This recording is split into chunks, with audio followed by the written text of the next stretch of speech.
Welcome back to This is Thailand. If you've been watching this channel for a while, you know we get a lot of stories. Men write in from all over, England, Australia, America, Canada, and the details change, but something underneath usually stays the same. A woman, a business, a dream that made complete sense at the time, and then the moment when it didn't. Tonight's story is a little different. Not because there's no woman, and not because there's no money lost. There is, on both counts. But the man telling this story, Brendan, 63 years old, forklift driver, Limerick, Ireland. He didn't come to Thailand chasing something reckless. He came because he was exhausted. Because he'd spent 4 years giving everything he had to someone he loved, and when that was over, he genuinely didn't know what to do with his hands. What happened to Brendan in Pattaya isn't a simple cautionary tale. It's something quieter and, in some ways, harder to shake. He didn't lose everything, but what he lost, he's still trying to put a name to. Here's his story, in his own words. I drove a forklift for 32 years. Same warehouse, same depot, Limerick City. I started when I was 28 and I finished when I finished, and we'll get to that, but 32 years is a long time to spend in one building. You learn every inch of it. Every corner, every loading bay, every spot on the floor where the surface is uneven and you have to compensate. Some of the younger lads used to take the piss. Forklift driver, big ambitions, Brendan, but I never minded that. There's a particular satisfaction in knowing exactly where things belong and putting them there. I don't know how else to describe it. The work had a logic. I liked the logic. I married Enna in 1992. She was from Ennis originally, worked in the post office on O'Connell Street. We had a daughter, Ciara, who now lives in Dublin and rings me on Sundays more or less. We had a house in Garryowen, a small garden, a dog called Pascal who lived to 14 and is now buried under the hydrangea. It was a quiet life. I was content with it in the way you're content with things that fit. Noah was diagnosed with multiple sclerosis in 2011. I won't go into all of it. You'd be here all day, and it's not really the story I'm telling. What I'll say is that the first 7 years were hard in the ordinary way that chronic illness is hard. The uncertainty, the adjustments, the watching someone you love lose pieces of themselves gradually and trying not to show on your face how frightening it is. And then the last 4 years were different. The last 4 years she needed someone with her. Full time. I took early retirement from the warehouse. I don't regret that for a second. What I'll say about those 4 years, and then I'll move on, is this. There's a particular kind of exhaustion that comes from caring for someone, and it's not like other kinds of tired. You can sleep and still have it. It gets into the structure of you. And there's a particular silence that happens afterward, when it's over, when they're gone, that isn't grief exactly. Or it's grief, but it's also something else. It's the silence of a man who organized his entire existence around one purpose, and that purpose is finished, and he's standing in a quiet house not knowing where to put himself. Tania passed in February of 2021. I stayed in the house for 8 months. I don't know why 8 months specifically. It just took that long before I understood that I couldn't keep sleeping in a bedroom that still smelled faintly of the particular hand cream she used, eating breakfast in a kitchen where her mug was still on the shelf because I kept not moving it. The house was worth more than I expected. We'd bought it in 2003, done a bit of work on it over the years. I sold it for $58,000, which felt like an enormous amount of money, and also felt like an enormous amount of money, and also felt like nothing at all, depending on the hour. Ciara thought I should buy something smaller.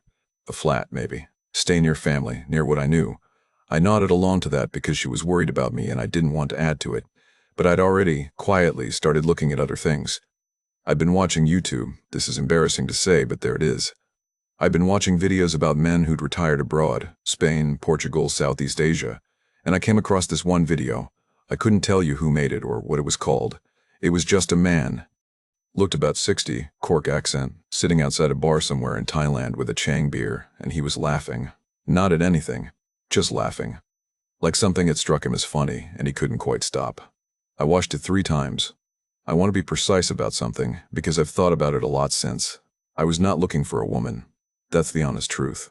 Or, it was the honest truth the way I was telling it to myself at the time, which I now understand is a different thing. What I was looking for was warmth. Actual warmth. I'd spent 4 years in hospitals and sick rooms, and the perpetual damp cold of an Irish winter, and my body had forgotten what it felt like to be warm without effort. And I was looking for, I suppose, somewhere to point myself. A direction. because I'd had a direction for a very long time and then I didn't, and the absence of it was doing something to me that I didn't have a clean word for. Thailand kept coming up in the videos. The cost of living, people said. The weather, the food, the ease of it. One fella, American, I think, from somewhere in the middle, said you could live well on $2,000 a month, easy. I didn't know enough to know whether that was true or not. I've since learned it depends enormously on what you mean by live well and what you mean by easy. But at the time, I wrote it down in a notebook like it was a fact. I told Ciara I was going for a holiday. 3 weeks, I said, maybe 4. See how I felt. She knew I was lying, I think. She's sharp, Ciara. But she also knew I was not going to be talked out of it, and that's the thing about the two of us. We're quite similar in that way. We don't push when we've already decided. I booked a one-way ticket to Bangkok in March of 2022. I packed one bag, medium-sized, the kind you can put in the overhead locker. I took enough for 3 weeks. I told myself it was just to see. My hands, getting on the plane at Shannon, did not know yet what they were for. I didn't know yet either. I was about to find out, which sounds like a better ending to a chapter than it is. Bangkok hit me like a door opening onto a motorway. I'd done some reading before I left, watched the videos, looked at the maps, felt reasonably prepared. None of that was useful. You can know intellectually that Bangkok has 9 million people, and it tells you nothing about what it actually feels like to stand outside Suvarnabhumi Airport at 6:30 in the morning with one bag and the air pressing down on you like a warm, wet hand. I'd thought Irish summers were humid. They are not humid. I understand that now. I booked a guest house near Sukhumvit for the first week. Reasonable price, decent reviews, close enough to everything that I could get my bearings. The taxi driver from the airport was cheerful and spoke good English and charged me a flat rate that I later learned was about twice what I should have paid. I didn't mind. I was still in the phase where everything felt like an adventure rather than a lesson. The guest house was fine. Clean, small, a window that looked onto another building's wall. I went out each morning and walked and tried to understand the city and mostly failed. The BTS, the elevated train, I got the hang of that reasonably quickly, which gave me a route I could follow. But beyond the train line, things became complicated fast. The streets don't run in a grid. The numbering makes no sense unless you already know it. And every time I thought I'd figured out a neighborhood, I'd turn a corner, and it would be entirely different again. Street food smells everywhere, moo-ping off little charcoal grills, someone frying garlic in a wok the size of a satellite dish, the sweet, sharp smell of sumtam being pounded in a mortar outside a shop. I ate well, I'll say that, pad cu from a cart on a soke for 40 baht, a bowl of tom yum from a place that had 3 plastic stools and no menu, and the woman just asked how spicy and I said medium and she clearly didn't believe me correctly. But I felt, and this is the honest word for it, invisible, not unwelcome, just not seen. Bangkok doesn't register a 63-year-old Irishman standing on a footbridge watching the traffic. It has 10,000 of every type of person, and I was just another shape moving through it. After 4 years of being the most necessary person in a room, being nobody in particular was strange in a way I hadn't expected. On day 6, I got talking to a taxi driver. His English name was Gift, which I thought was lovely, and I mentioned I was thinking of going south. He asked what I wanted. I said I wasn't sure. Quiet, maybe. Somewhere a bit smaller. He said Pattaya. He said more relaxed, many older Farang, very easy life. I've since met other men who got the exact same speech from a Bangkok taxi driver. I think it might be a professional recommendation they all get trained on. Whether that's a good thing or not depends entirely on what happens next, and that varies considerably. I took a bus to Pattaya from the Eastern Bus Terminal at Chiang Mai. 2 hours, air-conditioned, cost me about 130 baht, roughly 3.5 euros. Arrived mid-afternoon, got a baht bus, which is a pickup truck with 2 benches in the back that functions as the local transport, and told him the name of the guest house I'd booked on Beach Road. He dropped me at the bottom of Soi 13. I expected to hate Pattaya, that's important to say. I'd watched enough videos to know what kind of place it was, the go-go bars on Walking Street, the particular ecosystem of older Western men and young Thai women and money moving between them in various directions. I'm not naive. I went in with my eyes open, or at any rate I believed I did, and I fully expected to spend a few days confirming that it wasn't for me and then working out what was. Instead I found it, and this is going to sound strange, legible. Bangkok was too large, too complex, too many layers I couldn't read. Pattaya had organized itself around a transaction that was at least visible. You could see what it was. The beer bars on Soi Buak Hao with their plastic stools out front and the women sitting in groups. the touts at the edges of Walking Street at night, the Farong pricing on menus versus the Thai pricing if you knew to ask. It was transactional, and it was honest about being transactional, which is more than I could say for a lot of places I'd been in my life. And the scale was right. I could learn Pattaya. I could master a small part of it, which after 4 years of feeling helpless in the face of something I couldn't fix, mattered more than I knew how to say at the time. I found my routine within 4 days, because I am a man who needs a routine the way other men need drink. This is not a metaphor I use lightly. Routine is load-bearing for me. Always has been. Morning coffee at a small cafe near the bottom of Soi 13. The owner was a Thai woman in her 50s who made proper coffee and didn't try to talk to me if I didn't want to talk, which I appreciated enormously. Afternoon walk, usually down toward Jomtien Beach where it was quieter and there were fewer people trying to sell me things. Evening beer, just the one, at first, at a bar I found on a small soi off 2nd Road. This place. I want to describe it properly because it's where everything else in the story begins. It wasn't a go-go bar, and it wasn't really a beer bar in the pure sense. It was more like a neighborhood restaurant that had a bar counter and a ceiling fan and didn't try too hard to be anything in particular. A Thai family ran the kitchen out the back. You could smell the garlic and fish sauce from the street. There were maybe 8 tables, plastic chairs, a few stools at the bar, a television on the wall showing Thai football with the sound off. The clientele in the evenings was about half older Western men and half local Thai, which seemed like a reasonable sign of authenticity. I started going 3 evenings in a row. Sing a beer, whatever the kitchen was making, back to the guest house by 9. The 3rd evening, I sat down at my usual spot at the bar, and a woman I hadn't spoken to before said a cold singa in front of me without me ordering it. I looked up. She was already half turned away, doing something else. I said, "How did you know?" She turned back and looked at me like this was a fairly stupid question, which it was. She said, "You come 3 times, you sit same place, you order same thing." Then she smiled, just slightly, like she found the whole situation mildly amusing but was too polite to fully commit to it. I laughed, a real laugh. I couldn't tell you the last time I'd laughed at something someone said. She heard it and something in her face changed and then she laughed too, not at anything specific, just at the situation. This large, quiet Irish man getting caught being a creature of habit in a bar in Pattaya, which objectively is quite funny when you think about it. Her name was Noak. She was 41 years old, from Buriram province up in the northeast. She'd been in Pattaya 8 years. She had a daughter in secondary school who lived with Noak's mother back in Buriram, and she called the girl online every evening before the bar got busy. And I know this because I was sitting close enough to hear her talking to her, the way you talk to a teenager, with patience and with the particular wariness of a woman who is doing this alone, and is also very proud of the child, and will not let the weariness show too clearly. I knew the score. I want to be straight about that. I'd watched the videos. I knew the score. I want to be straight about that. I knew that a woman working the floor of a bar like this was, well, I knew what the job involved. I'm not an idiot, and I wasn't 25. Every man who ends up telling a story like mine says he knew the score. That's the first thing you should understand about this. Knowing the score and understanding the game are not the same thing at all. Things develop the way things develop when nobody is in a hurry, and nobody says anything directly. That's important to understand about how it worked. There was no particular moment where Noak and I sat down and agreed to anything. There was no particular moment where Noak and I sat down and agreed to anything. There was no conversation where terms were expectations stated. Like limescale on a kettle. You don't notice it happening, and then one day you look, and there it is. I started going to the bar every evening. This was not a dramatic decision. It was the most comfortable place I'd found, and I am, as established, a man of routine. She was there most nights. We talked. Small talk first. Where are you from? How long are you staying? Do you like Thailand? Then gradually less small. She told me about growing up in Buriram, her family's rice farm, leaving at 22 for Pattaya because the money was better and the options weren't.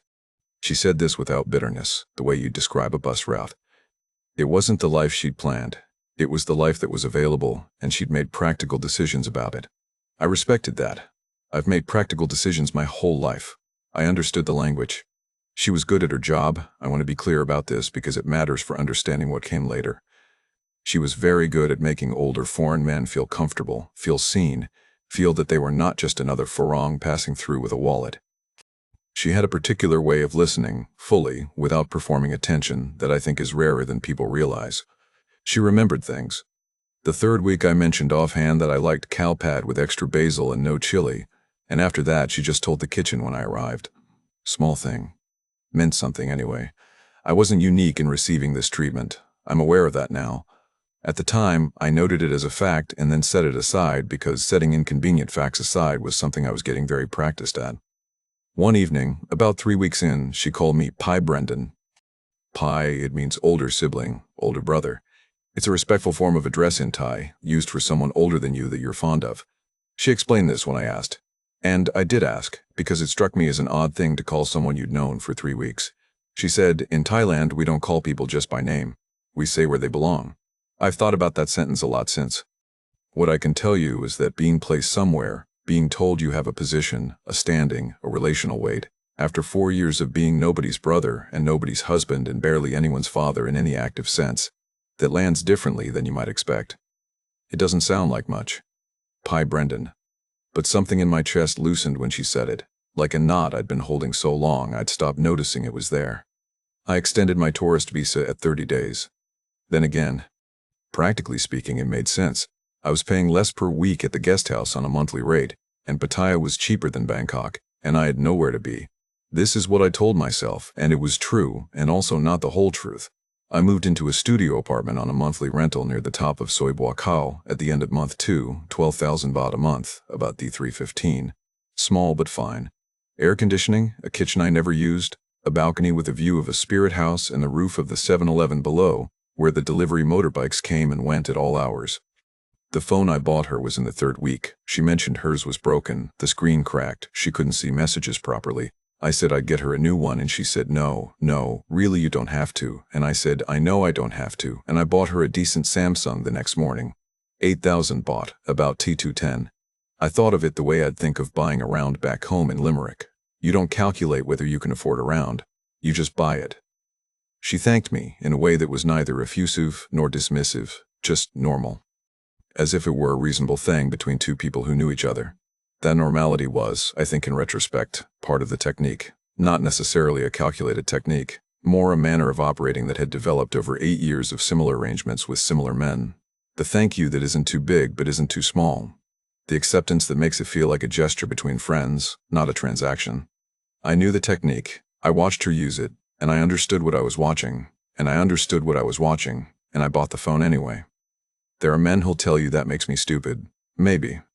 But I'd spent 4 years in a situation where giving was the only thing I could do, and whether or not the recipient wanted the thing I was giving was beside the point. The giving itself was the point. And now I had money and someone who needed a phone, and the giving was easy, and I needed something to be easy for a while. Knock was occasionally unavailable without specific explanation. I noticed this. She'd say she was tired, or she had things to sort, or she needed to ring her mother. I filed these away as a reasonable woman having a life that didn't revolve around me, which is how I would have wanted any woman to behave. I was never a possessive man. Duna had her friends, her book club, her sister and Claire she visited 3 weekends a year, and I never had any issue with any of that. I think about that rationalization sometimes. The way I reframed what I was seeing into evidence of something I admired should have sat with the question a bit longer. Didn't. By month 5, I had applied for a non-OA retirement visa through the immigration office down in Jomtien. Took some paperwork, a trip to the Bangkok bank to park 800,000 baht, about TEF to 1,000, to satisfy the financial requirement, and 1 full afternoon sitting in plastic chairs watching a number board. I got the visa. 1 year. Renewable. My name was in a system somewhere that said I was a resident of Pattaya, Thailand. And I remember walking out of the immigration office into the mid-afternoon heat and thinking, right then, that's official. I didn't ring Ciara that day. I meant to. I kept meaning to. She thought I was on an extended holiday, more or less. The gap between what she thought was happening and what was actually happening had been growing quietly for 2 months, and I was aware of it, and I kept meaning to close it, and I didn't. That gap never really closed. That's something I carry. But at the time I was standing outside Jomtien immigration with a visa in my passport and the sun doing what the sun in Thailand does, just pressing down, insistent and generous, and I thought, I live here now, and I won't pretend that felt like a mistake. It felt, for a moment, like the opposite of a mistake. It felt like a man pointing himself somewhere and arriving. The arrangement formalized itself the same way everything else had, gradually, without announcement, through a series of small decisions that each made sense on their own.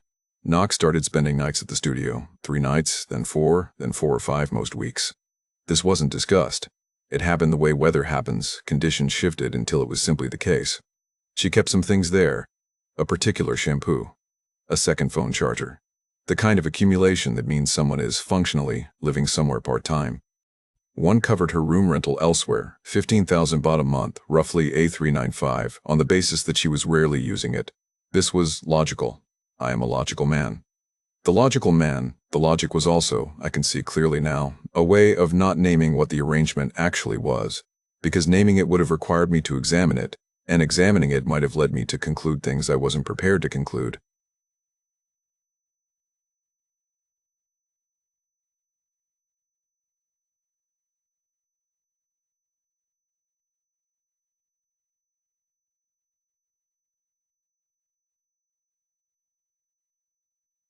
I sat down one morning with a piece of paper and did the arithmetic properly. Laid it out against what I had. The house money, about 37,000 remaining after visa requirements and the first few months.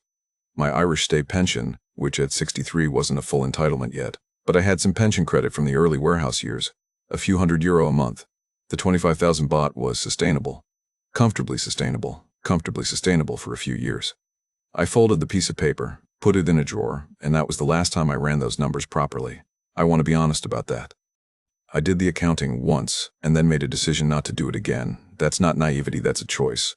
Her daughter's school fees came up around month 4. Nok mentioned it the way she mentioned things, not as a request, more as a fact about her life that she was sharing with me. The school in Buriram required a term payment of 15,000 baht, about not 395, by the end of the month. She said this while she was washing dishes. She wasn't looking at me when she said it. I told her I'd sort it. She said I didn't have to. I transferred the money the next day via Bangkok Bank. I understood, I want to be clear, that supporting her daughter's education was not nothing, that this was a significant thing to take on. But I also want you to understand what it felt like from where I was sitting. I had a daughter myself. I knew what it was to want good things for a child and to worry about whether you could manage them. Nok worked 6 evenings a week in a bar in Pattaya because the options in Buriram hadn't stretched to much else, and her daughter was doing well in school, and the 15,000 baht would keep that going. The money was there. The need was real. What kind of man says no to that? A more cautious one than me, probably. But there it is. The gallbladder situation came in month 5. Nook's mother had been having trouble for some time. Apparently pain, difficulty eating, the usual deterioration that happens when something isn't right, and you can't afford to deal with it promptly. The procedure at the provincial hospital in Buriram was 85,000 baht. About 2,000. I paid it without significant deliberation.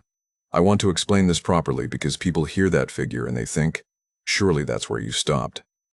Surely that's where the alarm went off. And I understand why they think that. But I had spent 4 years watching someone I loved deteriorate while I had good enough access to healthcare to manage it, and the memory of that, of having the resources to help and using them, was the thing I came back to. The idea of telling Nok that her mother would have to wait because I was being prudent about a sum that was, in absolute terms, money I could spare. I couldn't make that calculation. I've never been able to make that calculation. It's possibly a flaw. The brother's motorbike accident was 6 weeks later, 40,000 baht, about my 1,050, for hospital costs and some lost income while he recovered.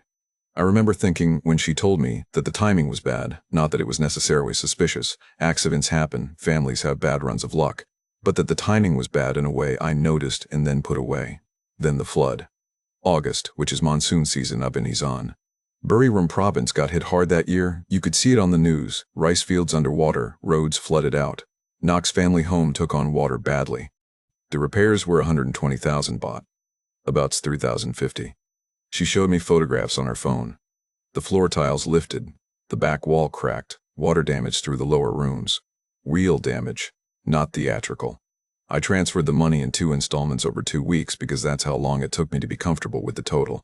By month 7, I had spent roughly 9,500 on emergency family costs, on top of the regular monthly support. I started, sometimes, beginning to convert figures in my head, calculating what month 7's total looked like against month 1, mapping the trajectory, and then stopping myself before I reached the number. This was deliberate. I knew the number was getting large, and I chose not to look at it clearly, because looking at it clearly would have required a response, and I wasn't ready to form one. I think about that a lot. The deliberate not looking. It wasn't passive. It wasn't passive. It was active. Every time I started the calculation and stopped it, that was a choice. I was choosing the warmth over the arithmetic, and I knew I was doing it, and I did it anyway. Here's the thing about Knock, and I'll say this even now, knowing everything I know, she wasn't cold about any of it. She didn't present the emergencies with theatrical distress. She told me the way she told me things, straightforwardly, without performance. She was grateful in the same measured way she'd always been grateful, the way that felt like something between people, rather than a transaction. She cooked on the evenings she was at the studio, proper Isan food, larb with toasted rice powder, sticky rice she made in a little bamboo basket she'd brought from somewhere. The television on with the sound low, the sound of traffic and motorbikes below on Suaibuakau. It was, if I'm being entirely straight with you, a good life. In its texture, day to day, it was a genuinely good life. Warm and uncomplicated and structured around small pleasures. Morning coffee. Afternoon walks along Jomtien. Evenings with someone who laughed at the right moments and remembered how I liked my food and called me Pi Brendan like I was somewhere I was supposed to be. And that's the part that doesn't fit cleanly into a cautionary tale. Because the cautionary tale wants a villain and a victim and a clear line between them. What I had was something messier, something I was choosing to be inside, with my eyes open. Because the alternative was going back to a studio apartment in Limerick that smelled like grief and had a shelf with one mug on it. I knew the score, I said at the beginning. Every man says he knew the score. What I knew was the surface of the score. I didn't know yet what it was costing me, or where the bill was going, or that the bill was being managed with considerably more precision than I understood. But I'm getting ahead of myself. Somewhere around month 8, Pattaya changed texture on me. Or I changed. Hard to say which.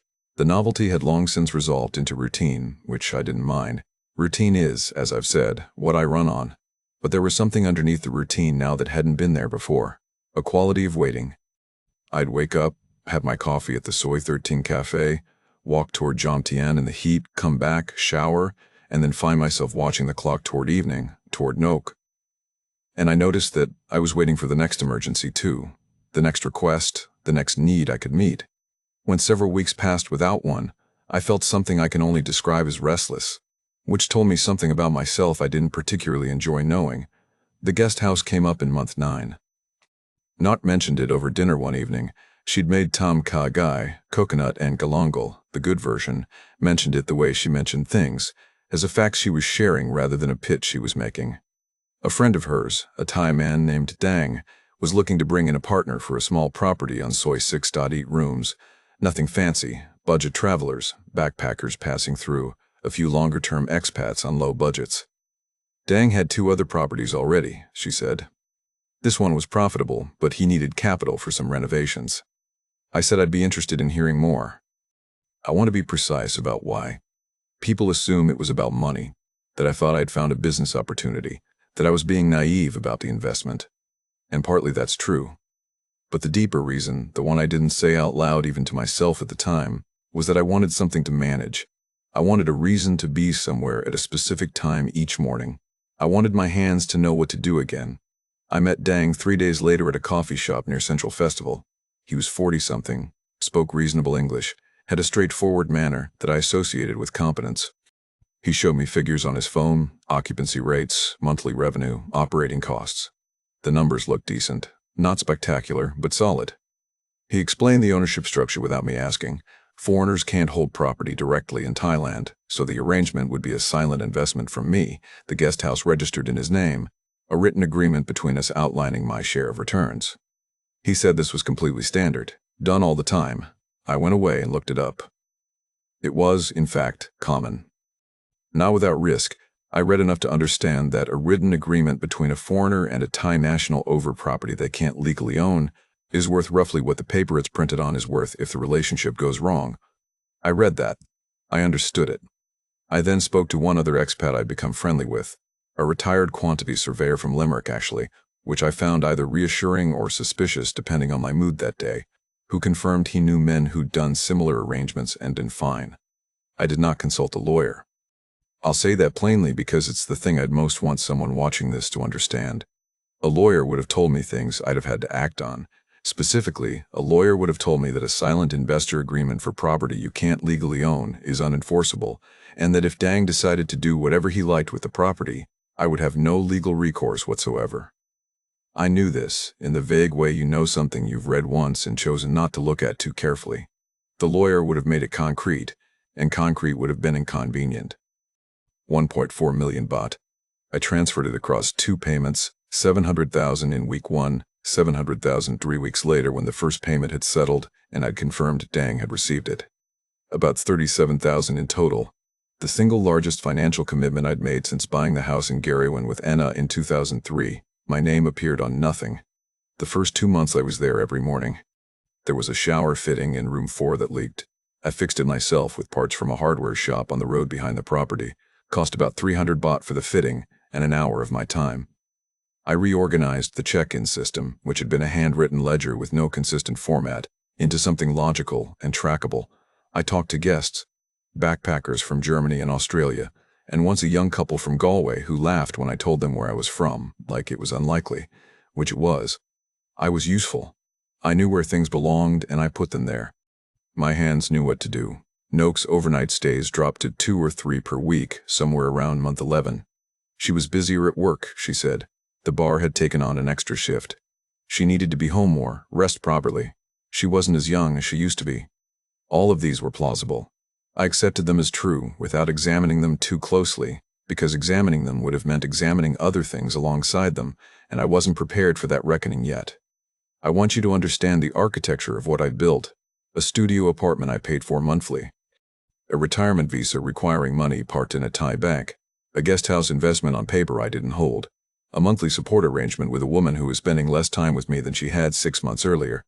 I had created an entire structure of reasons to stay in Pattaya, and each brick of that structure had cost me something, and the structure was starting to feel, if I'm honest, less like a home and more like an obligation, less like arriving and more like being held. I still walked to Jomtien most afternoons. The routine held even as the things the routine was built around began to quietly shift their positions. The heat was the same. The spirit houses outside every shop and restaurant still had their daily offerings of jasmine garlands and red Fanta.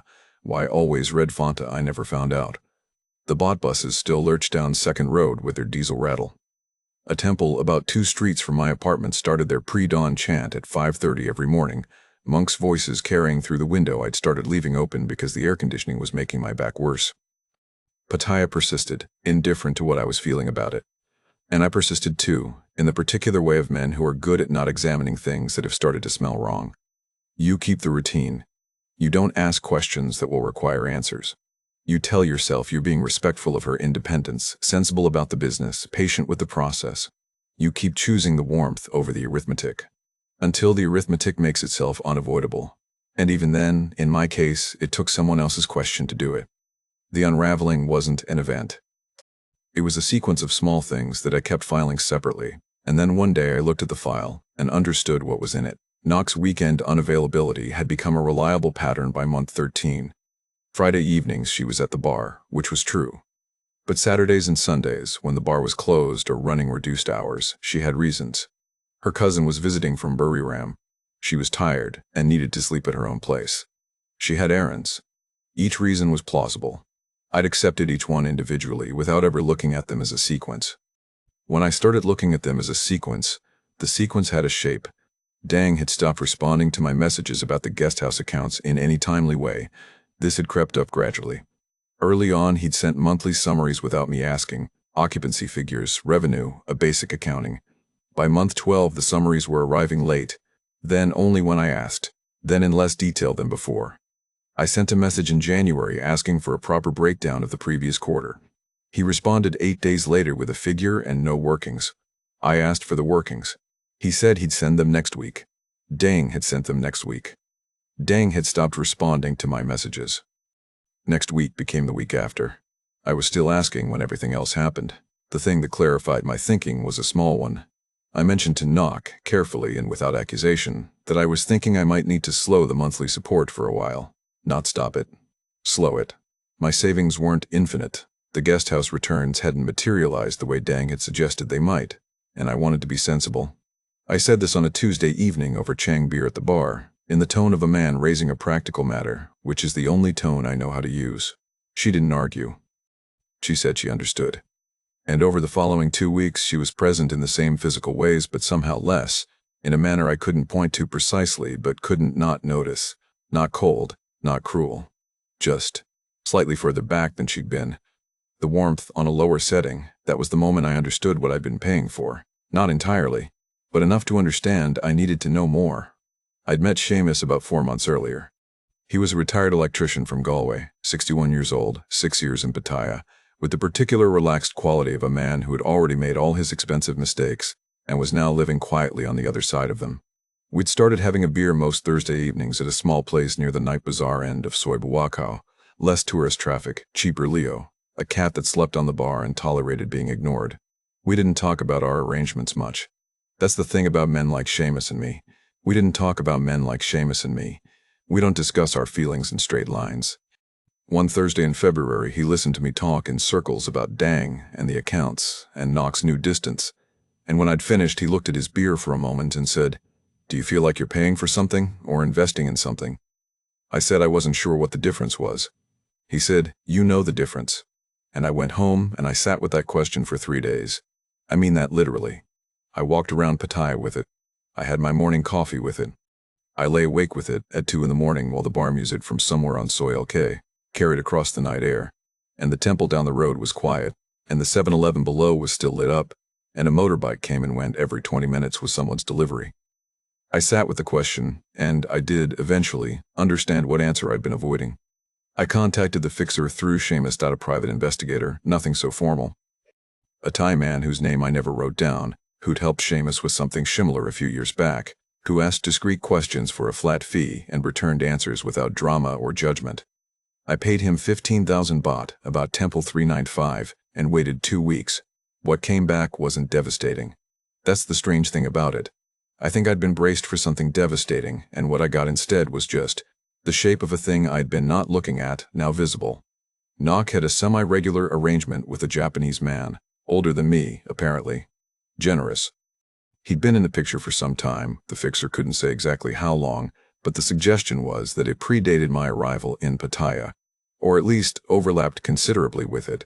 Not a boyfriend, not a declaration. Just an arrangement, running parallel to ours, managed with the same low-drama competence with which Knock managed everything else in her life. The guest house had been leveraged. Dang had taken a private loan against the property. The fixer found this through someone who knew someone at the relevant office. The loan was secured before I'd invested.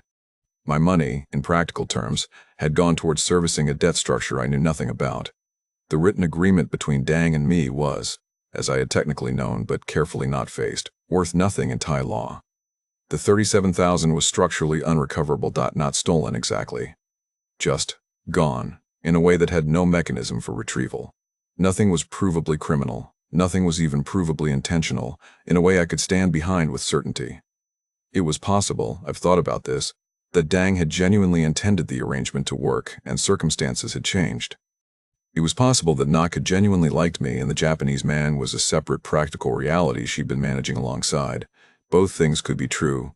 I couldn't separate the genuine from the calculated, and I sat with that for a while too, and eventually I stopped trying because there was no answer available, and the trying itself was exhausting.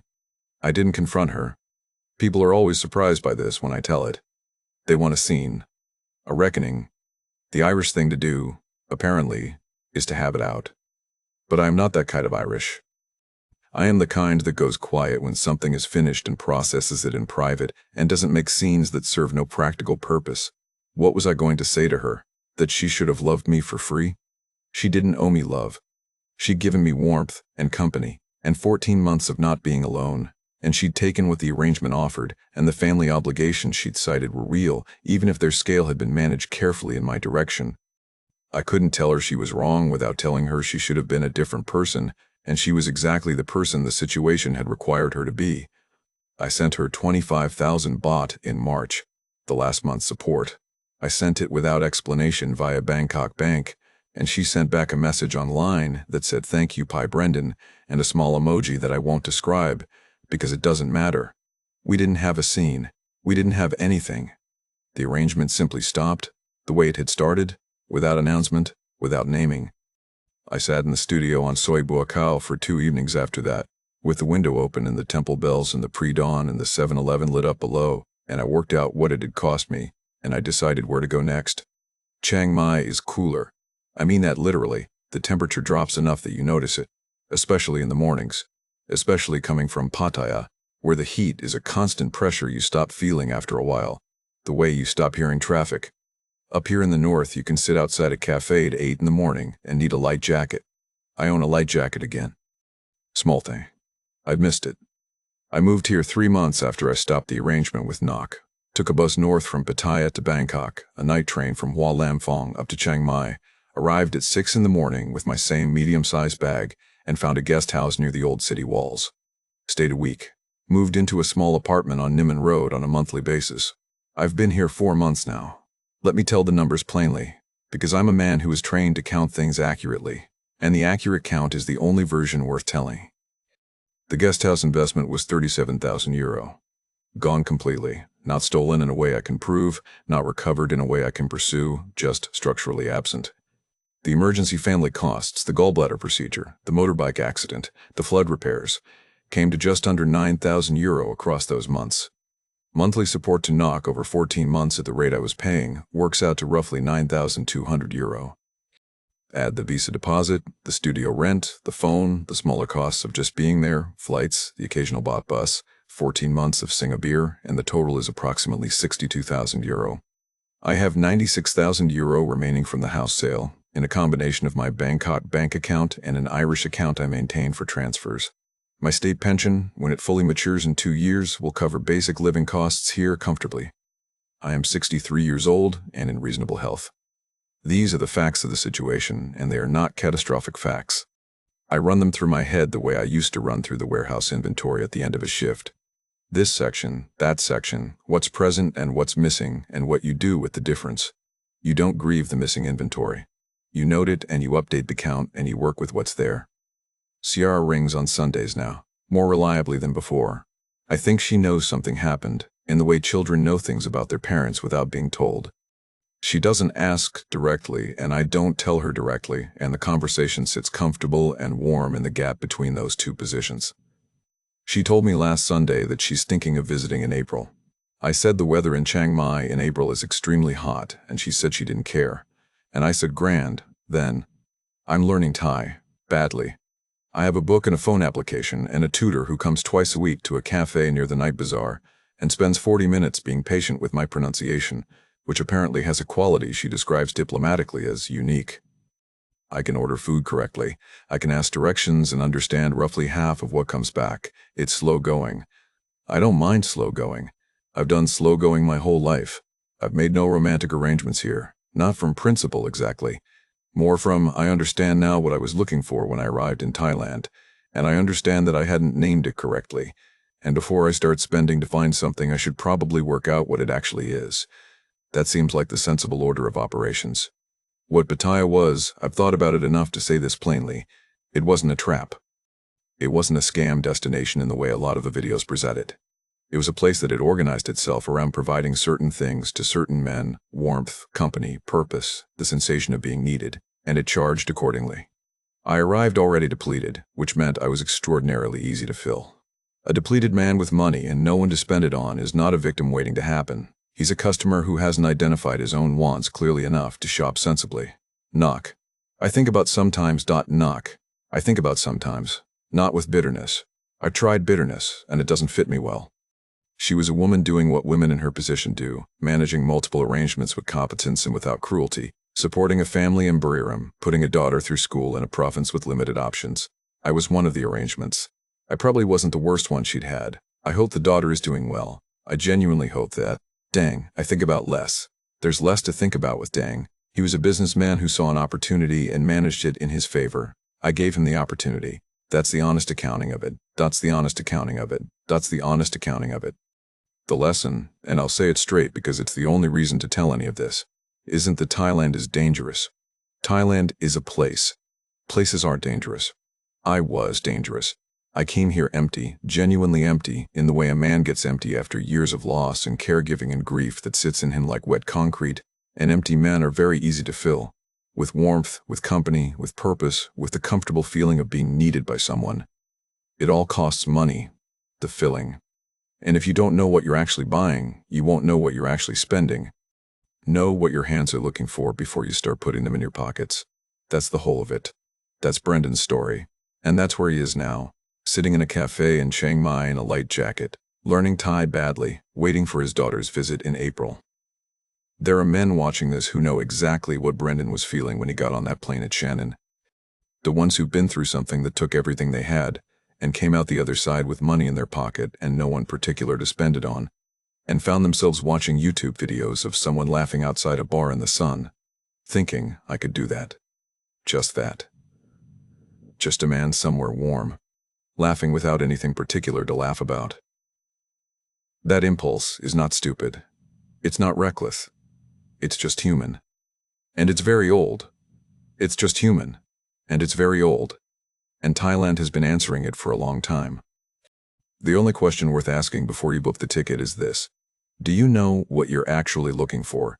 Because if you don't, somewhere like Pattaya will offer you several convincing answers, and it will charge you for each one, and the bill will be larger than you planned for and smaller than you feared, and you'll be sitting somewhere quieter afterward trying to work out what you actually bought. Go carefully. Know yourself first. And if you have a story of your own, something you've been through, something that cost you more than you planned, the contact details for This is Thailand are in the description below. We're listening. Take care of yourselves out there.